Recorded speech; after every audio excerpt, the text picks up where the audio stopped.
And with everybody talking about release the Snyder Cut, by everybody I mean like 12 people. No.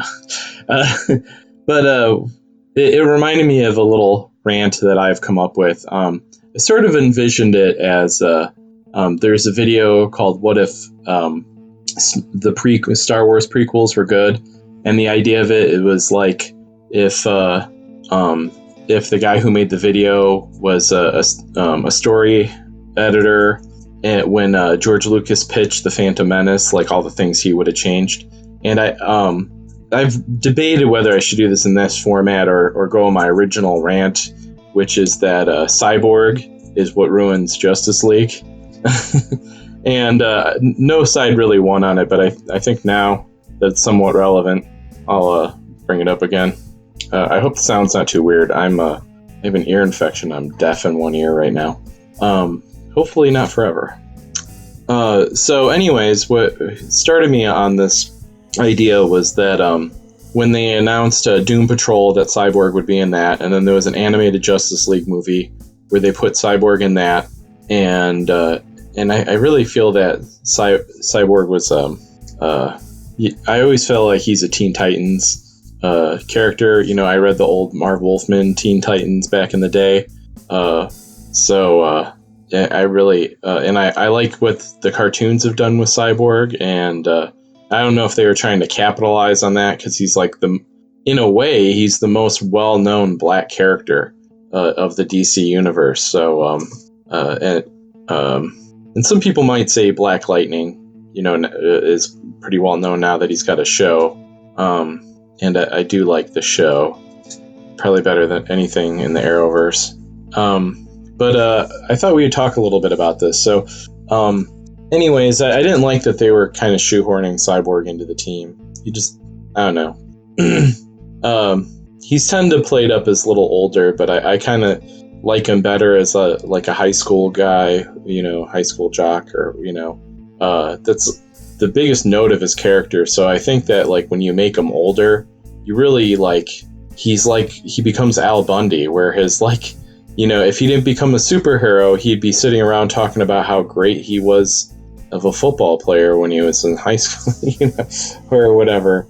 And unless he went on to be a pro, and like, how interesting is that? Like, Marvel did a comic about a superhero football player, and nobody liked that. So, you know, I heard that Alan Moore has said that there's no such thing as bad characters, just writers, and that could be very well be true. There could somebody out there is going to tell a good superhero football player story, but I don't know if most people are necessarily going to do that with Cyborg. So I prefer him to be in the Teen Titans, but then you have the issue of then, you know, you look at the roster. Why was Cyborg added to the movie?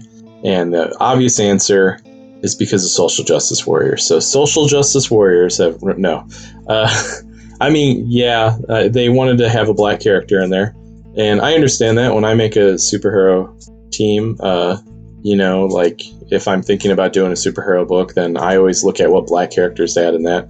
But you know, you have to kind of revel in finding a good character. You can't just like, oh, I guess I'll pick this guy because he's in the cartoon, so people have heard of him. Like, I think so. It's not Cyborg's fault, and I want to throw in now that I haven't seen much of the actor, but he does have a good screen presence.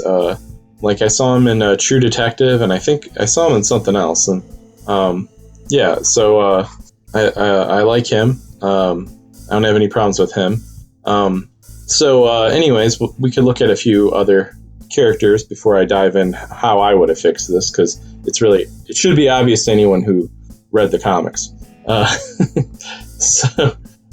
So first, since I brought up Black Lightning already, I'll bring up Black Lightning again. I like Black Lightning. I didn't like him before the show, really. I like the take that the show has on him. I'm mostly a Marvel guy, so some of that might be that I just didn't read enough Black Lightning. And he brings a cool power to the team. Like, they don't really have a guy who just shoots energy, I don't think. Yeah, so he could have been, but it would have been weird to just bring a random superhero onto the Justice League. Like they're already doing that with Flash, and I don't know what Black Lightning would really bring to the story. So like if I was a story advisor and I was looking at the pitch for Justice League, I wouldn't have recommended Black Lightning. And so another top contender would have been Vixen, because Vixen is a good character, and there's no reason not to have another woman on the team. So she's kind of interesting. In that she's somewhat known because she was prominent in the Justice League cartoon, and she's in the Arrowverse. Though I'm not sure on the timeline of that if she was on in the Arrowverse yet when the Justice League came out. So and then because we're talking about animal powers, in Grant Morrison's Animal Man, there was a black Boana beast. His powers are pretty rad. He can take two animals and mush them together, and he can control animals. So he can make like a Pegasus and all sorts of cool stuff. So he's kind of neat. But again, these are characters that it's like, what are they doing in the movie? And I don't know if I can answer that question. So we can rule out a lot of the characters. Static and Icon, I think there's weird ownership issues with Milestone, so they would never use those characters. And also, again, why, what are these characters doing in the movie? So we want somebody that could bring something to the movie.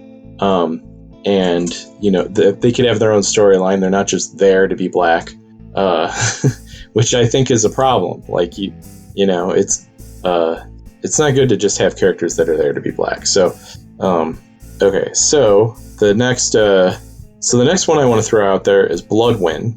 Bloodwind is kind of an obscure character. And if you read The Death of Superman, he was in those comics, and the only thing really good about him, so he's got a good range of powers that are not really represented by the team. He's kind of a good stand-in for Superman.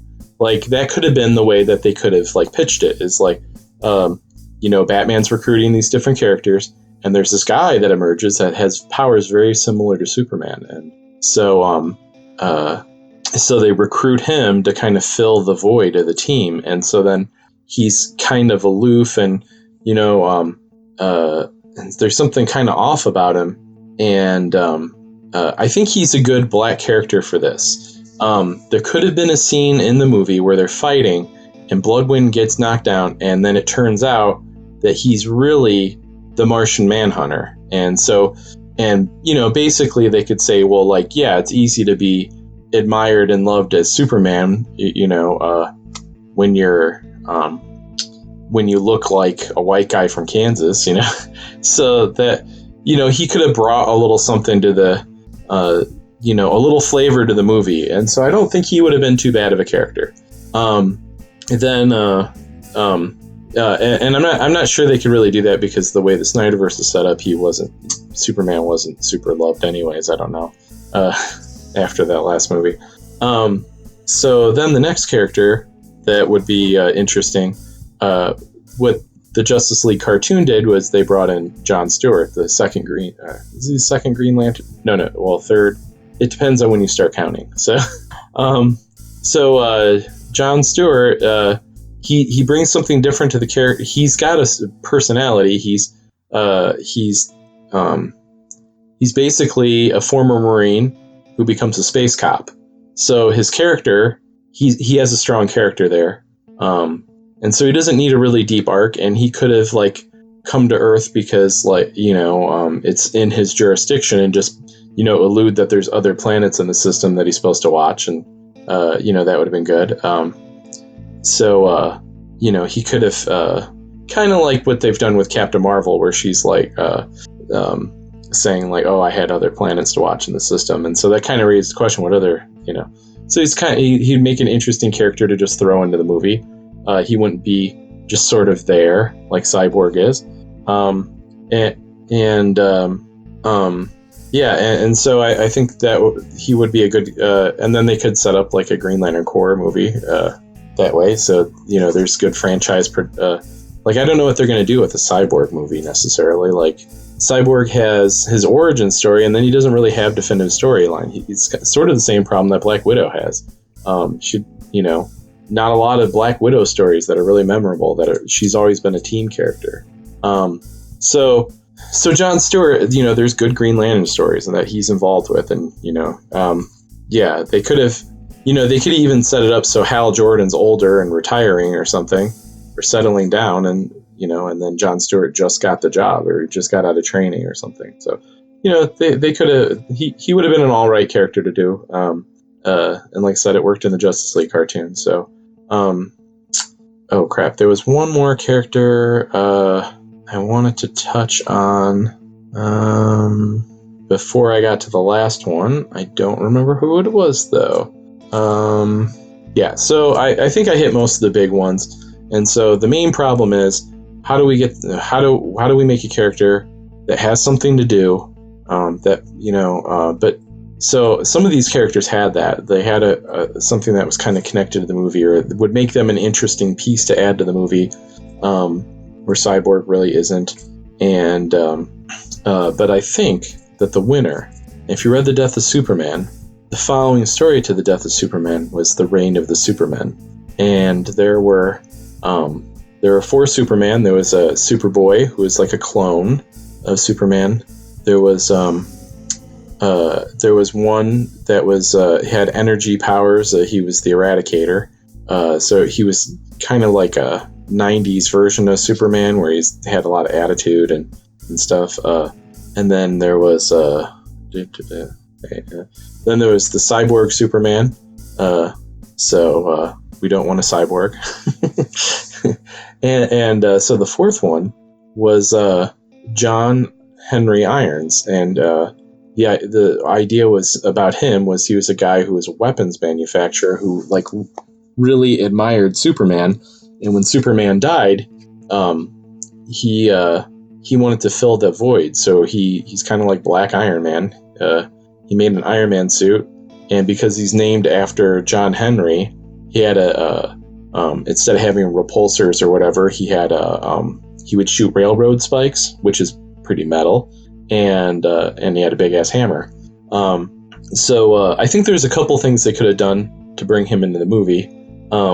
So I think he would have been a good point of view character. So for the people who didn't watch the other movies, who want to see, the DC version of the Justice League, but don't, watch all the other movies, I think he would have been a good character to start out with, where he's like, we need a Superman. And so he decides to make a suit that's patterned after Superman, have a black Superman, and so he's serving at that, and then maybe he sees what Bruce Wayne / Batman's doing, and you could form kind of a competition there, because he could be sort of in the same vein, they could have played him up as a rich guy, or they could have had it so he's more maybe he gets funded through Wayne Tech or something. Anyways, I think he fills out a spot in the team that he's more high tech than so he fills out the same tech slot that Cyborg fills out. So that's not bad. And so power wise, he's physically about the same as Cyborg. Like I said, he shoots spikes and has a big ass hammer. Instead of having a sonic cannon. So that's all right. But I think the thing that really makes him different, that would have made him a good narrative thread for the movie, is the fact that he became a superhero directly in response to Superman dying. So that way there would have been he would have been hit a little bit more when they bring Superman back from the dead. I think that would have really fixed the movie, to have a character who was invested in, and his identity is sort of based on the idea that Superman had died. So I think that is where they went wrong with the movie, was that Cyborg is a fine character, but the fact that he didn't really do anything, so it was just kind of a waste of a slot. So I remember the other black character I was thinking of was Firestorm, who's only, the character's kind of problematic if you're just filling a slot for a black character.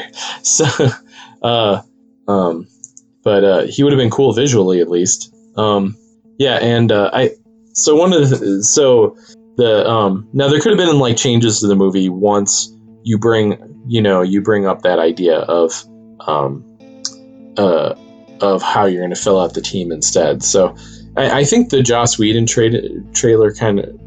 The hard thing about this for me is to think about the Joss Whedon trailer, or think about it without thinking about the Joss Whedon trailer, because I thought of this stuff after I saw that, and they had the line in there about how there's no Green Lantern to protect your planet, and how there's no Superman, and that's why Darkseid and stuff's coming, and so I think if you did a different character other than so another change I'd make, if we were just going to continue on that now that we kind of solved why it should have been Cyborg and who it should have been, but another direction they could have gone is if, say, they wanted to go with the John Stewart Green Lantern, they could have had it so they could have started the movie with a big fight with Green Lanterns, and they were like Darkseid trying to come to Earth and get thwarted, and then like this time when he tries to come through, one of the Green Lanterns gets killed and the ring rushes to Earth. That would have been a good opening sequence. So I feel like they just didn't really think about, and until they release the Snyder Cut, we'll never know. I guess maybe there's a script out there. I didn't bother researching it that much.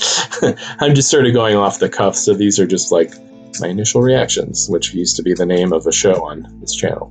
But yeah, so that's where I go. And I don't have a problem with Cyborg's powers. I draw a comic called Cyberpunks. It's about Cyborg, so I don't have a problem with cyborgs. Obviously, I have like I don't know how many characters we're up to in that book that are all cyborgs. There's like at least a dozen cyborg characters in that book. There's like 9 main characters, so it's not the fact that he's a cyborg.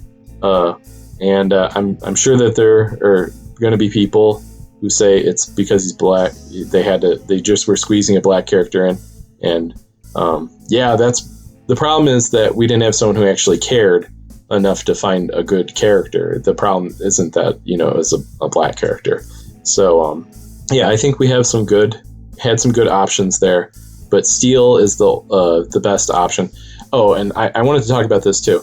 The elephant in the room, of course, is, why didn't they do Steel? Because the old Steel movie was bad and Shaq was in it. And that's a dumb reason not to use the character. Like, have you seen the old Captain America movie? That was, I don't know when that was made. Was it the 80s? I remember seeing it in the 80s when I was a little kid. And there's been plenty of superheroes who had bad movies made back in the day, and they're not ruined forever. Oh, yeah. I thought of another character, Black Adam. They already have the cast for that. They could have just set up that he's a ruler from another country. But again, problems with he doesn't do anything to the plot.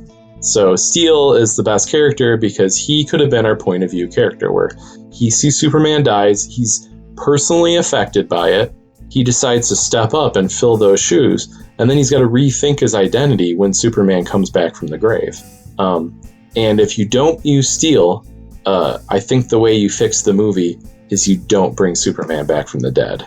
I think that the kind of tease on who comes in to save, like maybe set it up so everybody thinks Superman's going to save, come in at the end of the movie, or they're going to bring him back somehow or something, and then have the Green Lantern show up. So, they could have done something like that too. So that's the only other route that I could see doing it. And I've been sitting on this idea for a while, so it's just kind of like I've had a bunch of thoughts over time, but I just keep coming back to the idea that they should have used Steel, and I feel like the only reason that they didn't use Steel, there's 2 reasons. One reason is because Zack Snyder doesn't read the comics, doesn't care about the comics, and like I said, I've always been more of a Marvel guy, so I never really read the most DC, but I started reading after the death of Superman because I never liked Superman when I was a kid. I like him a lot more now. I would like to write Superman. I think I could bring something to it. But yeah. So I think that so I started reading right then. So to me, it anybody who read what happened after that, would have cared enough to do it. But anyways, the second reason, like I already said, is that because that one movie was kind of dumb back in the day, that they didn't want to use the character now, and I just feel like, yeah, like if we did that with every character, like who would we use? I mean, there certainly wouldn't be remakes of Robin Hood and what's the other one that I was thinking Hercules, because there was a movie with Arnold Schwarzenegger as Hercules, but nobody saw that. Nobody liked the new movies either. King Arthur, that's the other one where they keep making movies of it, and most of them are not any good. So like, we shouldn't be judging Steele by the same metric. I think he was the best character they could have put in there. All right. Well, thanks for clicking on the video. If I get some traction on this, I'll make more rants about superhero movies. I was streaming my Magic games, but every time I try to do a new video about Magic, there's something wrong with my software, and then I have to get a new version or whatever, and I just sort of gave up. So, all right, have a good one.